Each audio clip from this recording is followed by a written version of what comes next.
welcome everyone. Thanks for coming out today. We're happy to welcome Jeremy Carl, who's a Hoover Fellow. He's a research fellow at the Hoover Institution, for a conversation about the geopolitical factors that influence energy policy. Before coming to Hoover, Mr. Carl was a fellow at the Freeman Spogli Institute, as well as the Energy Resources Institute in India. He's also an expert in U.S.-India relations and has served as an advisor to the UN, the World Bank, and Congress. So thank you, and enjoy the talk. Great, thank you very much. So I'm going to keep this pretty informal. I did put together some slides, and I'll sort of confess that when I put together these slides last night, I was in a little bit of a grumpy mood. And so the first two slides that I have are very text-heavy, and they consist of a bunch of assertions which in very bad form I'm not going to attempt to prove, but they're merely sort of points that we can discuss or argue about going forward, and then I'm going to follow that up with sort of some more just traditional data. And again, I don't know what different folks' backgrounds are here, so I'm not going to assume that much. But if I go too fast or if there's any questions about anything, let me know. Okay. Let's see. Sorry, this is not my machine. So a few opening thoughts.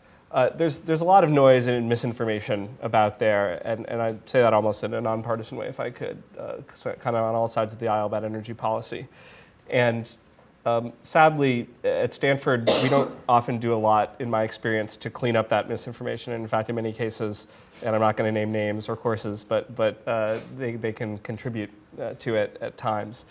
I'm certainly not going to claim that this one brief presentation and conversation is going to really change all that, but I'm going to at least try to do a little bit of myth busting and again, assert some things that at least we can argue about, if not agree on.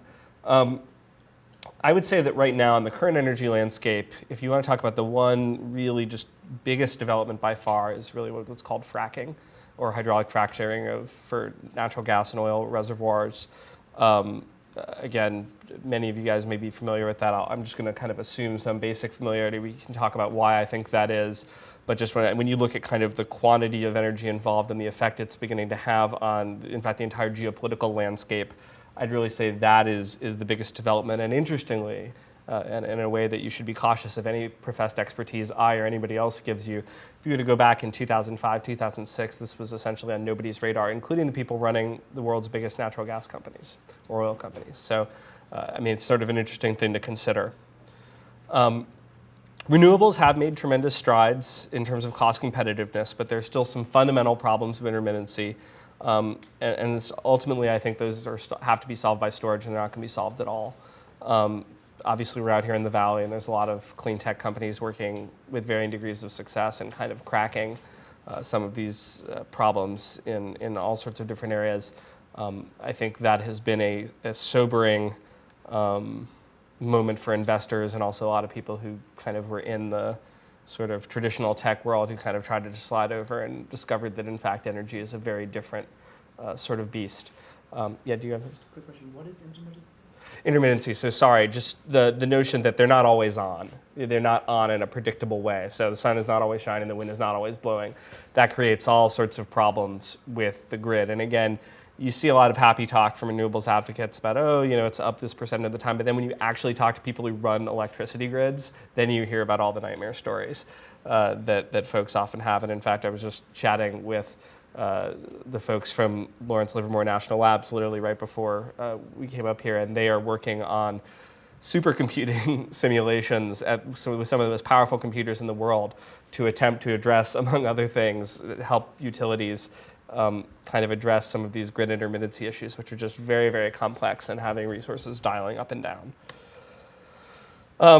We need to make fundamental investments in energy R&D while avoiding winner picking, and sort of Solyndra being the most infamous case. And I should have said something more, so the Schultz-Stephenson Task Force on Energy Policy, of which I'm a member and direct the research for, chaired by former Secretary of State George Shultz, Secretary Rice is a member, former Secretary of Defense Perry, 3 Nobel Prize winners, former Secretary of Energy Sam Bodman. It's a pretty kind of high power, great group of folks with a lot of knowledge and expertise in this area. I should not hesitate to say I'm only here representing myself personally and my views, and anything I say here shouldn't be imputed to any of them.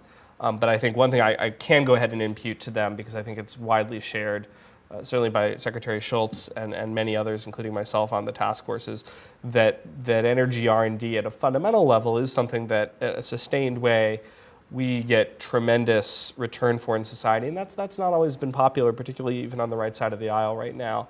But even if you look at something like natural gas fracking, which is this huge private sector bonanza, the guys involved in that will tell you that, in fact, government R&D, government-sponsored R&D at the basic research level, not sort of inappropriate Solyndra-style investments in spending $500 million in loan guarantees on an established company, but kind of the basic R&D was necessary to kickstart more applied research. And so I think that's an important kind of way that I hope we could reach out. And in California, things like in most California policy is an absolute disaster. We have a contradictory mix of renewables mandates.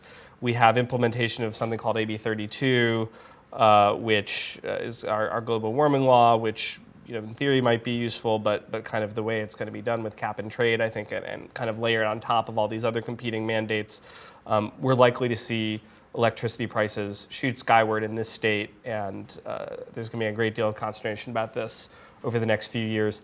That's not just my opinion as kind of a cranky guy. That is the opinion privately of a lot of people who are very, very close to this process, who've come in and met with us and are very concerned about how that's going to develop. Let me now shift from that to talking really briefly about climate. So with respect to climate change, I'm not going to make any assertions, plus or minus. I mean, I'm not a scientist, first of all, so I'm not qualified to really make those assertions per se, but I'm going to make some assertions about policy where I am on a more comfortable ground. But we frittered away 15 years on Kyoto and its predecessors and its successors.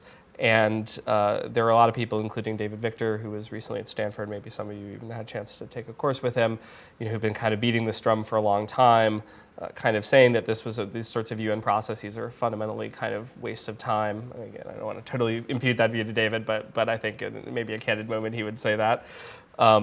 And I think at least the governmental actors, after 15 years of doing this, have sort of realized that really there's 8 or so countries in the world that if you were to desire to do something on climate, you'd get them together and make some sort of agreement. And they're sort of really moving outside of this Kyoto and Copenhagen-style process toward doing something like that. Academia, for the most part, has still not totally figured this out. And certainly there are plenty of people at Stanford, I'm sure you may know some of them, who have not, in my view, figured that out. So I'll just assert that again. We can talk about that. And regardless of how one feels about climate change, whether you think it's a myth or true or devastating, I think the sorts of cap and trade programs that like we're doing in California, they're local, they're a Band-Aid at best if you think it's a problem.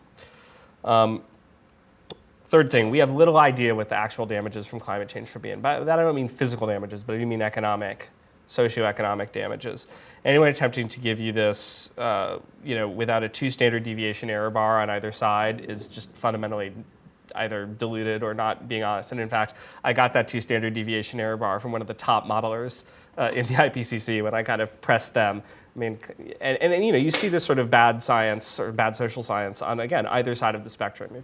If you believe somebody somebody who's more skeptical, they'll say it's 20 trillion in cost for 2 trillion in benefit, and then you'll get the exact opposite from somebody who thinks that we need to act on climate now. Even if you accept the consensus science, understanding the cost of human adaptations or exactly how it's beyond our ability to be able to know that sort of thing, at least at this point in the game. And therefore, ultimately, our approach to anything that we would do here is something that has to be based on, ultimately, what's your assessment of the risk and how much do you think we should pay for insurance? If you're skeptic, that risk may be close to zero, and then therefore your insurance policy is going to be close to zero. And if you're not, then you'll feel otherwise. So it's not clear to me that, frankly, this is a solvable problem, actually. Even if it is, in fact, a problem, it's not clear to me that it's solvable. And if it is solvable, it's going to be solved through primarily technology with politics added in on the back end and not the sorts of politics that I think really just makes a lot of politicians and social scientists feel a lot better about themselves. So having said all that, and again, I haven't really provided a lot of support to that. I've just made those assertions as a way of kicking off maybe a discussion, but a little bit of data. So US crude oil production the last 25 years. And there you see there's kind of been a steady drift downward with conventional technologies. And what you see there at the end, on the blue line at the top, is there's been a little kickback up. And some of that is a result of prices going up, and therefore stuff that wasn't economic is now being economically produced. And some of that is that fracking is now being applied to oil. And so we're sort of in the midst of what is a new potential domestic oil bonanza. And in fact, the US, which is already just slightly behind Saudi Arabia in production, we're the third biggest oil producer in the world, something not a lot of people know. But even without talking about offshore, some of these other things, our imports have gone down very significantly in the last, as a percentage of oil over the last few years, after years and years of rising. So natural gas gross withdrawals, again, you sort of saw it bounding around a line for 30 years and going up maybe a little bit, and then all of a sudden it spikes up. And that is the shale gas and fracking revolution. Again, blue line at the top, you can sort of see that red line in 2008 going from essentially zero there at the bottom to kind of a almost vertical curve where it's on now. And really, honestly, the only limitation at this point is that shale gas has so flooded the market here that it's become too cheap to, people are just sort of sitting on it because it's too cheap to extract profitably. I'll skip this out, leasing. I'm not going to talk too much about that, but you can see those little dots are leases, and a lot of stuff in the Gulf of Mexico where we obviously had the big blowout that caused a lot of problems both for the environment and for the industry. Give you a sense of the shale gas resource. It's about 336 trillion cubic feet of gas just in the US. Again, this was something that we didn't have access to until not so long ago, so a very big number.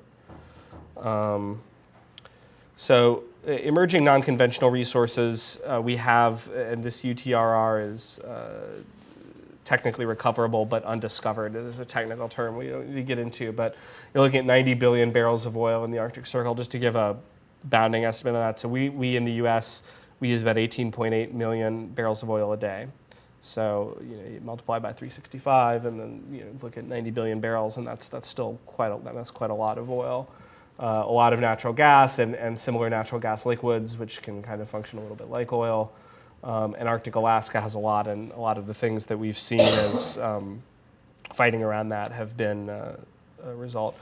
Brazil, we've also had this, again, pre-salt. I'm not going to get into some of the technicalities here, but we've discovered a large amount of oil in Brazil, which had previously sort of looked a lot at oil alternatives.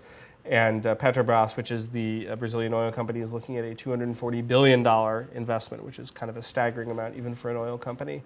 And has really kind of transformed the work there. Again, Venezuela, similar sort of thing, huge oil resource, largely in heavy oil sands. You may have heard, some of you may be familiar with the pipeline that the Obama administration decided to postpone from Canada, similar sort of oil resource in Venezuela. Those are really the two primary places we have that. So it's huge, but even at a low recovery rate, it's quite significant. And then again, the Alberta oil sands, which are being extracted pretty quickly, even as we speak. And then just kind of, again, as a broad brush thing, this is from the Energy Information Administration from the US government.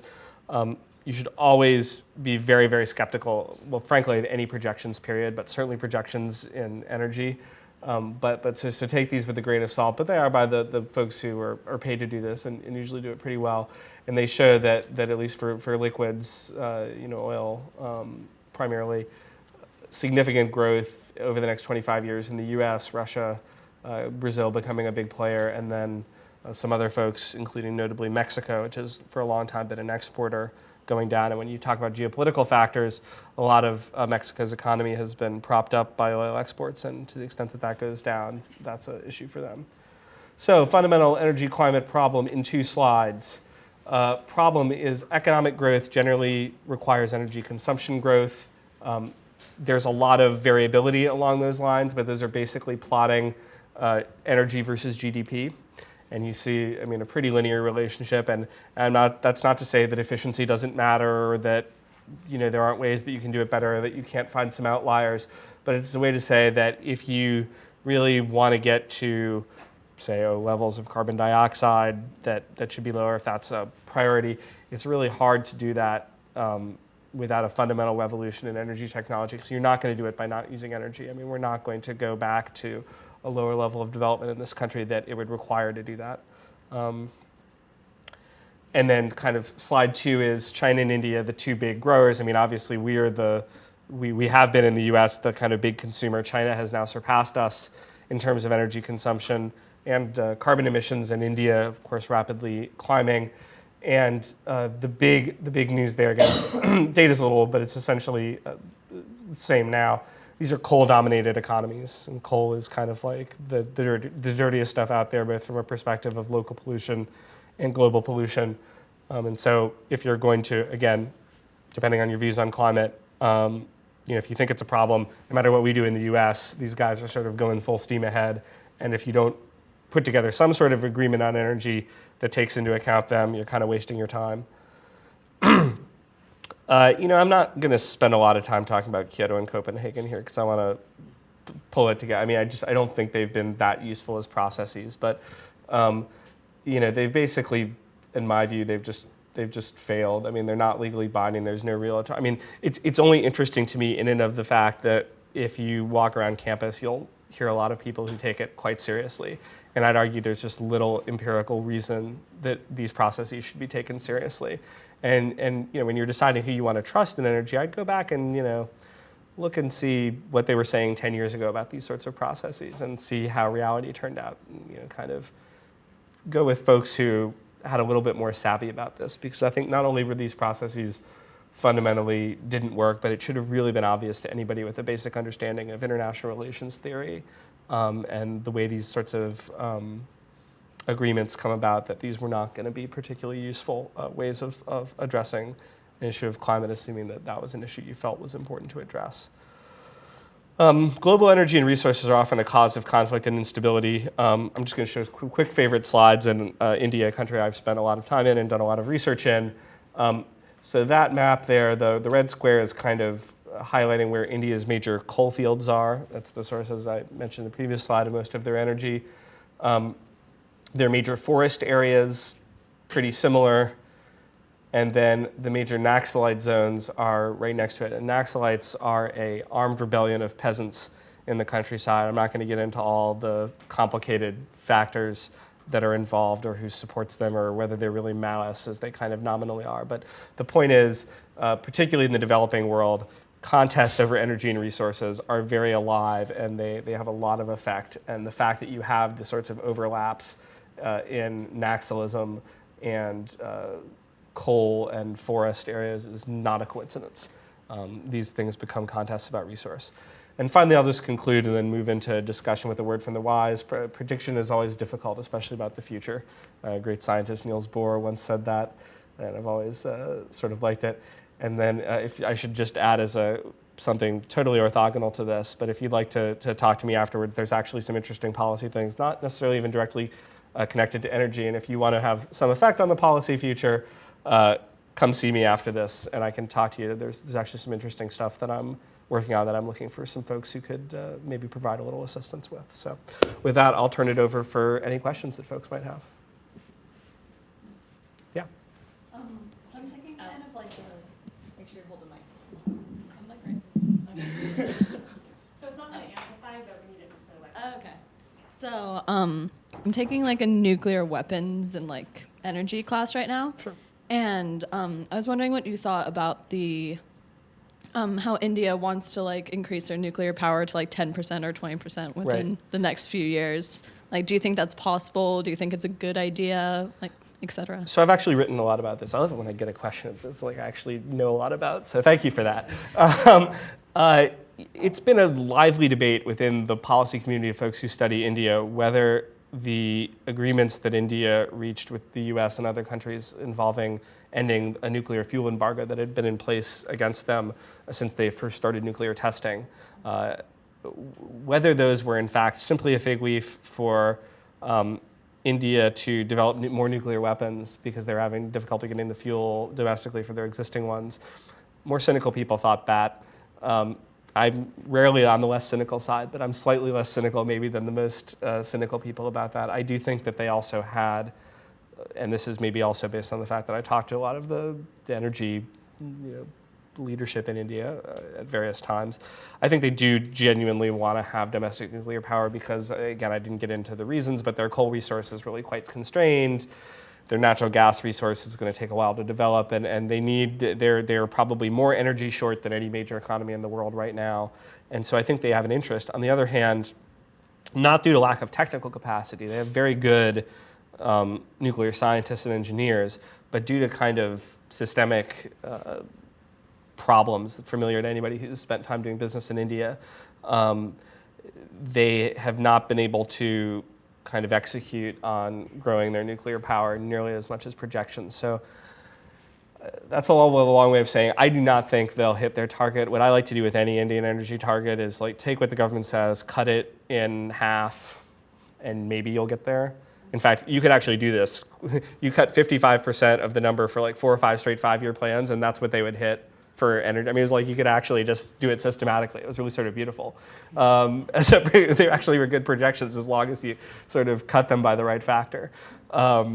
So that's kind of the at least one answer to your question. I mean, I think India has both fuel interests for the energy side and also for continued development of weapons. Yeah. Other questions? Yep. What do you think of natural gas as an alternative to coal? And I know, like, at least Colorado and I assume other states have sort of passed legislation to switch over as much as possible to natural gas. Do you think that's effective? Obviously, coal is probably cheaper, but yeah. Well, right now, actually, on a kind of per unit basis, natural gas is as cheap as anything you can get. The problem is that's not true if you have an old, fully depreciated coal plant already in existence. So if you were building something today, there's essentially no new coal being built in the U.S. today. Now, there's a ton of new coal being built in India and China and other places that the U.S. has a lot of coal, but other places that have a lot of coal, they're not as far along in fracking as we are.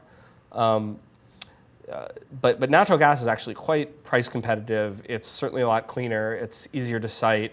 And given the lawsuits that have been, kind of the environmental movement has been quite effective at stifling coal development in the U.S. And really a lot of utilities are just, for better or for worse, they're kind of moving away from coal for that reason. I do think that given the long-run supply of cheap natural gas that we're going to have, that you're going to see a lot more of that, and it's going to make sense to do. Coal's dirty stuff. I've spent a lot of my career researching coal. There's no denying that. It's also no denying that it's traditionally at least been the cheapest form of energy, and in some cases the only practical mass commercial form of energy in some countries. So it's not going to go away. I think the interesting question, if you are interested in sort of taking an environmental perspective on it, is if we build natural gas, will we just end up exporting the coal that we develop here? In which case you really haven't done anything for the environment, and you've just bought yourself higher cost energy. So that's kind of the road that we may end up going down.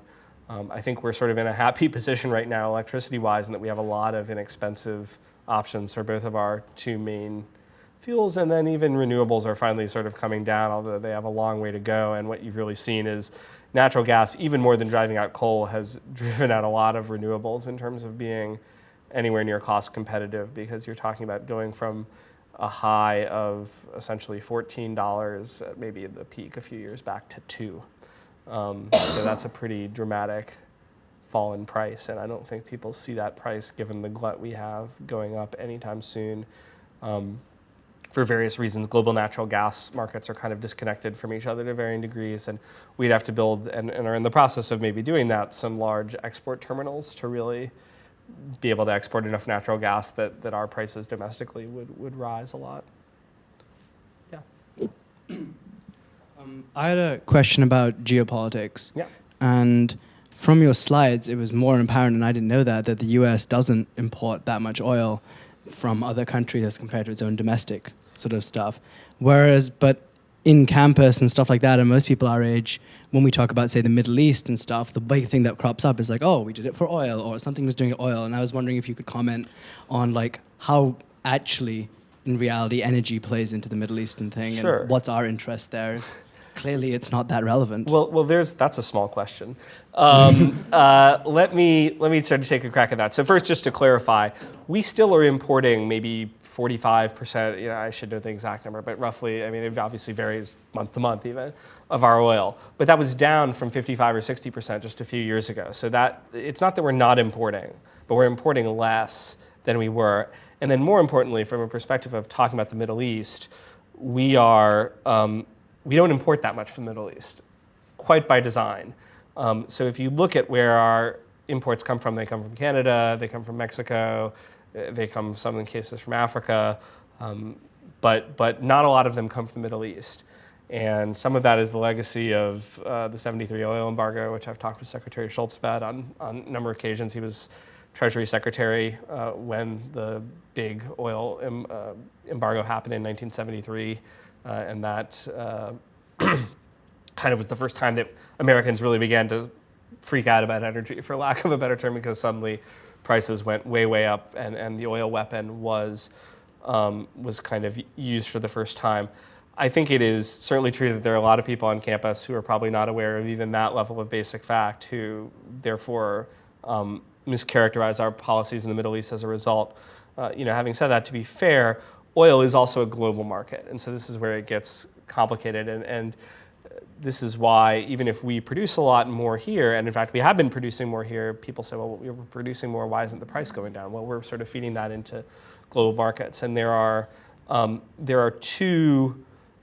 of two schools of thought about the way that works. One of them just kind of completely dismiss the whole notion of energy security as a concept. This is among academics now, not among people who actually make these decisions, unfortunately, but among like the people who actually study this for a living, and even the folks who are involved in the business to a degree.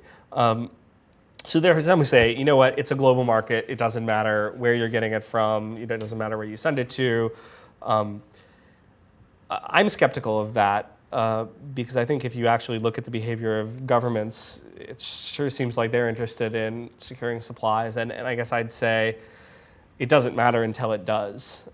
So you can sort of be humming along, and if we got 70% of our oil from Saudi Arabia, as long as our relationship with Saudi Arabia was good, that might be great. But the notion that you can just sort of flip a switch and immediately get your oil from other suppliers, it's usually not that neat. And particularly if you've seen sort of Iran threaten to block the Straits of Hormuz, I don't think they're going to do that for a variety of reasons. It could be wrong, but that would change around the equation. But I would say that certainly, there's no question that we've had and developed close relationships in the Middle East that have been, over time, oil has been a factor, just like, that's what countries do, is they develop strategic relationships. On the other hand, I think it's, editorializing personally, it's impossible to see Afghanistan, and certainly even quite hard to see Iraq as primarily being motivated by a desire to go get oil, although obviously sentiment on campus might tell you something different if you heard it. But oil is really key for these countries, and it's key to understanding how they behave and how they think about their world, and this is such a huge percentage of GDP for these countries that it's certainly very relevant for them in their relationship with us, and it's relevant for us in our relationship with them. But we are much less dependent on the Middle East for oil, and certainly hardly at all, if at all, for natural gas than one might think from reading the press. Yeah. Well, just one comment related to your response and his question is, when Iran was threatening to shut down the Straits of Hormuz, and we were all laughing, like, really? Like, I was thinking, like, I looked at the numbers, how much oil we get from there, and I was thinking maybe at least it's oil is the lifeblood of not only our economy, but everybody's economy. And maybe we're not dependent on Middle Eastern oil, but maybe people like China are. Sure. And it's somewhat important for us to make sure China has access to oil. But one of my questions was the whole Kyoto Protocol, these international agreements, how will any of them work if you have nations like China where economic growth is the top priority of that nation? And if they don't have economic growth, they're going to have more serious problems than smog in the sky. So how do you get them on board? Right. Well, so I mean, I think that's a good point, and I sort of glossed over it because I was just sort of doing some quick assertions. But I mean, allow me to answer it in more depth. The whole reason why Kyoto is problematic is precisely because there isn't any way that you're going to get a country like China on board, given China's interests and given the various actors. It's just not realistic.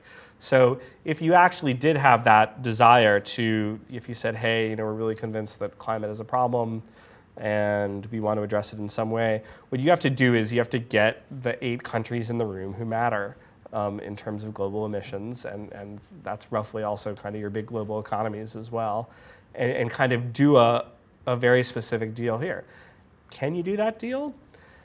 That's hard. I'm not convinced that you can, even if it were desirable. And there's a great reluctance, and particularly at places like Stanford, which is filled with so many wonderful, innovative people. I think there's a tremendous reluctance to mark down that little oval that is, problem cannot be solved with the information given.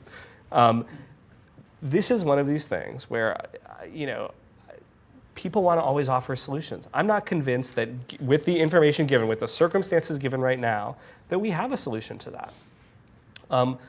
What might change that, and why, to the extent that I think if you want to take out a climate insurance policy, if you want to think about the world in that way, if you want to do that, invest in R&D. And then ultimately, if you look at the one successful international environmental agreement that was ever negotiated, interestingly enough, also Schultz was kind of involved with this, was the Montreal Protocol. And again, that assertion may sound a little bit bald, but it's, I think really even among scholars of international environmental agreements, they would probably point to this as the one that everybody agrees on, the Montreal Protocol to get rid of ozone depleting chemicals. And what happened there was people were like, oh my God, this could be a big concern, but there was scientific uncertainty just like there is now. Turned out in this case, the concerned people ended up being right, and there was a quicker time scale to figuring out that they were right about holes in the ozone layer and such. But what fundamentally made it a solvable problem is DuPont came up with a non-ozone depleting alternative to the sort of refrigerants that use CFCs. And so then, once you actually had a technological solution, then it was just all about, okay, we understand there's going to be transitions and times, and then it's just about moving around money and who's going to pay for what. And that's a sort of negotiation that you can actually have and resolve. And in fact, that's what happened in the Montreal Protocol. I'm not going to go into all the details, and frankly, I don't even remember them all, but broadly, that's what happened in the Montreal Protocol.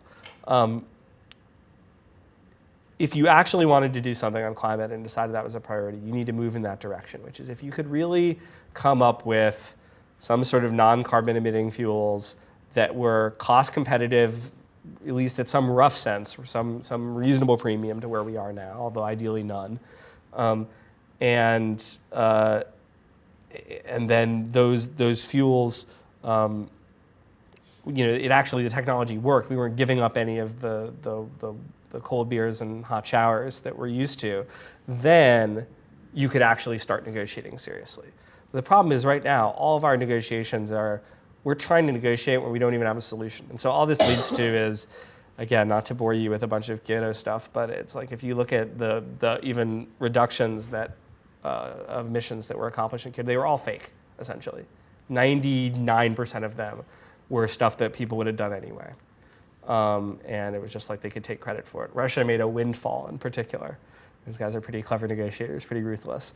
So it's the sort of thing that makes academics feel good. It makes like liberals walking around Stanford campus feel good about themselves, but it's really been a time-wasting exercise. And honestly, I think it's very hard to take seriously any policy person. Obviously I'm giving you a little bit of my opinion here, but who would diverge dramatically from that particular opinion. I just point to them and say, what is your empirical basis for saying otherwise? Not like how does it make you feel good, but what is your empirical basis based on looking at the actual effects of these protocols for doing otherwise? And they will probably start hemming and hawing because there really isn't much of a rejoinder to that. So that's kind of a long way of answering that question. Yeah.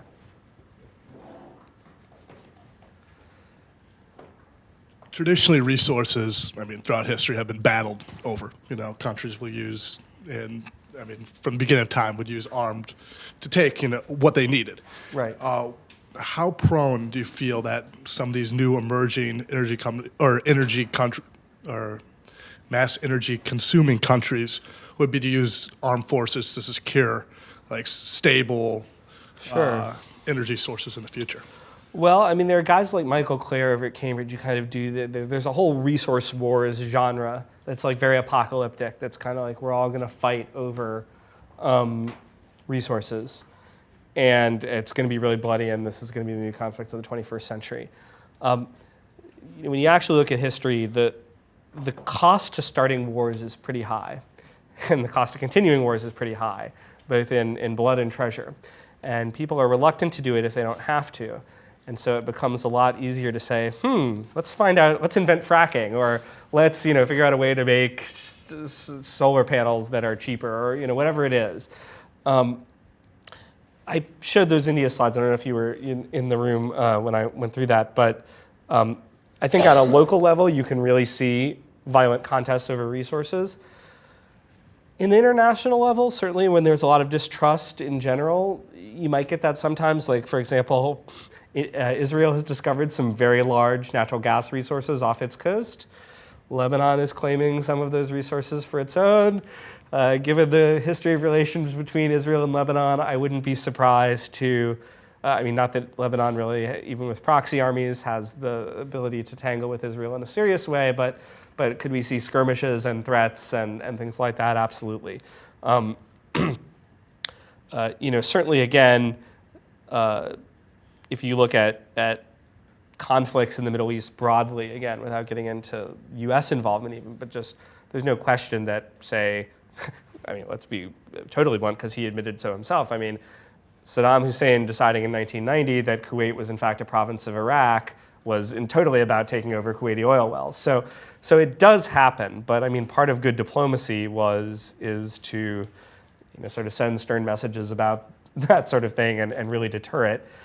And I would personally say that there are, for rational actors in the political spectrum, which is not everybody, but for rational actors, there are usually easier ways to go about getting those resources.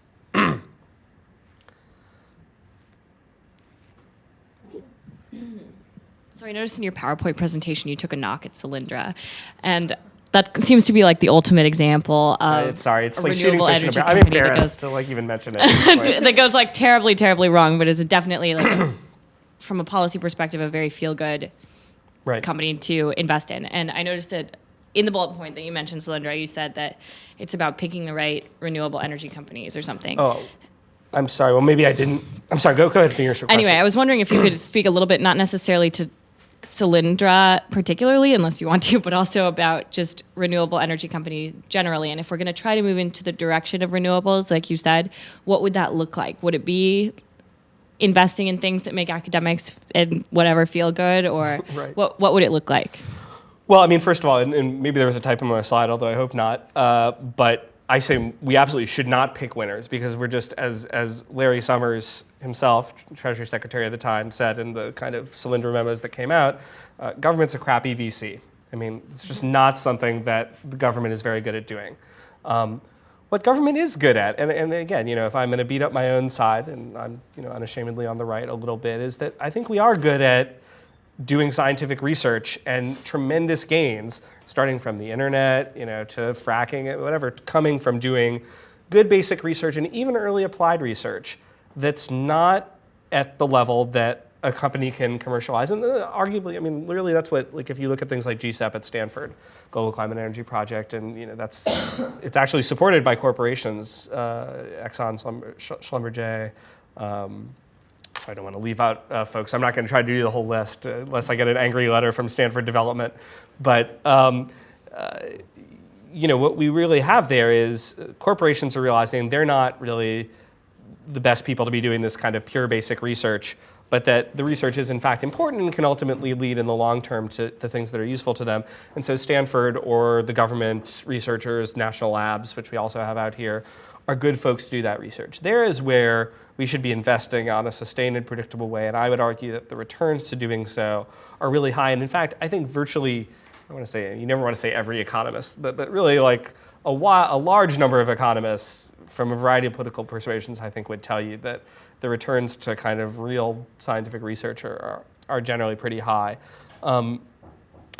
Where you don't want to get involved with is trying to figure out, which relatively mature companies should be getting loan guarantees. I just think that's a bad business for the government to be in, partially because it's a bad business, but even more than just the pure reality of it being a bad business, but the optics of it looks so terrible when something goes south, that in fact it puts a chill over every useful thing that you could possibly be doing. And so what you've seen is, because we did some idiotic investment in Solyndra, which wasn't a completely insane idea to invest in at the time. I mean, there had been a lot of private money that had gone into it, but you're never going to know. I mean, I don't think there was actually, there was a little coziness between some of the Solyndra people in the administration. And again, I'm not conspiratorial enough to say, oh, it was absolutely people trying to do things improperly, but a little too much coziness, and then it goes dramatically south in the way it did because China floods the market with cheap stuff, and Solyndra's technology turns out to be not replicable, and it kills all the useful stuff because the politics around it are so bad. So because I care about the basic R&D, I'd say just stay away from the sort of winner picking. And in fact, Andy Karsner and Sam Bodman, when they were kind of running this sort of stuff in the Bush administration, did a pretty good job of doing that, and in fact, really kind of focusing on some of the more fundamental stuff. Because I have a quick follow-up question to sure. that. When you're talking about government being a bad VC, that Right. concept completely makes sense to me. But I wonder if are you speaking about government sort of specifically with the U.S. in mind, or are you thinking within other countries? And specifically, I'm thinking of Israel, but I think that there are other potentially other countries that are better and smaller at sort of doing a state-sponsored Sure. investment in renewable energy, and I wonder what you think about that. Well, I mean, industrial policy is that's a huge subject. I'm not a big believer in, personally, I mean, China's also invested a lot. I think, and this is just, again, it's an assertion, we'll see how things play out. I think the level of malinvestment from China is not apparent right now because there's not a lot of transparency in China. But I think once it becomes, I think it's clear to a lot of people internally. I can tell you some horror stories about Chinese investment in renewables that I think have been really wasted. It depends. Israel is kind of a little bit of it in its own category, and it has some of its own strategic imperatives, and it's also got, to a much greater degree than the U.S., is a totally R&D focused economy. Maybe there it's different. I'm not familiar with the ups and downs of how much Israel has supported individual companies and to what degree. I know of a couple cases, but again, I think that it's a real risk. Politics, and I know politics. I can't mention the name, but there's a very prominent Israeli clean tech company in which some political relationships have definitely kind of eased their path to some support from the government. So even there, I think it's